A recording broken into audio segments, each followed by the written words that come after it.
সবচেয়ে মজার মসুর ডালের ভর্তা আমি যেভাবে তৈরি করি আর যেটা খাওয়ার পর আমার বাসার প্রত্যেকেই বলে আসলেই তুমি ভর্তা রানী। তোমার ফলোয়ার্সরা একদম পারফেক্ট একটা নাম দিয়েছে। এত মজার হয় এই মসুর ডালের ভর্তাটা এভাবে বানালে। চলেন পুরো রেসিপিটি দেখে নিয়ে মনে ধরলেই টাইমলাইনে শেয়ার করে রেখে দেন, পরবর্তীতে দেখে দেখে বানিয়ে নিতে পারবেন।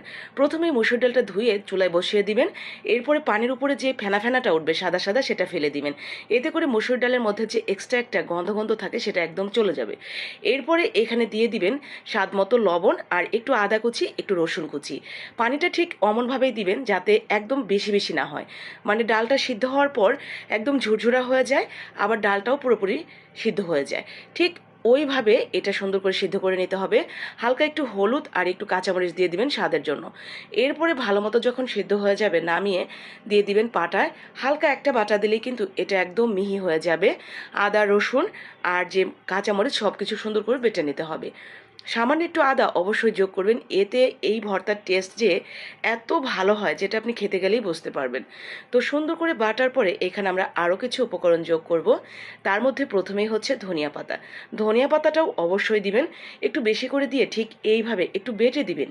মানে হাত দিয়ে শুধুমাত্র এমনি দিয়ে মেখে দিবেন না, এই যে এমনি হালকা করে একটু বেটে দিবেন, এতে করে এর টেস্ট অনেক গুণ বেড়ে যাবে। আর দিয়ে দিবেন কিছুটা পেঁয়াজ। পেঁয়াজটাও আমরা হালকা রসটা বের করে দিব, তবে একটু গোটা গোটাও থাকবে, যাতে খাওয়ার সময় দাঁতের নিচে পড়লে পেঁয়াজের যে কচকচে ভাবটা সেটা ফিল করতে পারি। ঠিক এইভাবে দেখেন মিশিয়ে নেব এখন সব কিছু।